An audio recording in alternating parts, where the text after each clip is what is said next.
Hello friends, welcome back to my another mini vlogs. তো আমি এখন যাচ্ছি অফিসে, আর গঙ্গা দর্শন করতে করতেই কিন্তু প্রতিদিন আমি অফিস যাই, কেননা পুরো গঙ্গার পাশ দিয়ে কিন্তু ট্রেনটা যায়। আর আজকে রাই বলেছিল মোমো খাবে, তাই জন্য নীলু অফিস থেকে ফেরার পথে মোমো নিয়ে এসেছিল।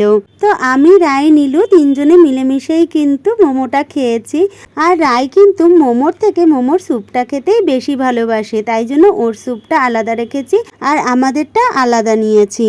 আর এই দোকানের মোমো প্লাস স্যুপ দুটোই কিন্তু ভীষণ ভালো বানায়। আর তারপরে চলে এসেছিলাম বড়া ভাজতে, মা বাড়ি থেকে কুমড়ো ফুল পাঠিয়েছিল, তো তারই বড়া ভাজলাম। আর খেতে খেতে দেখো দুটো অবশিষ্ট রয়েছে। আর তারপরে ভাজলাম মোচার বড়া, আর এই মোচার বড়াটা খেতেও কিন্তু ভীষণ ভালো হয়েছিল। তো ভিডিওটা কিরকম লাগলো অবশ্যই জানিও, আর ভালো লাগলে প্লিজ একটা লাইক করে দিও, আর চ্যানেলটাও সাবস্ক্রাইব করে দিও। দেখা হবে নেক্সট ভিডিওতে। তো আজকে টাটা।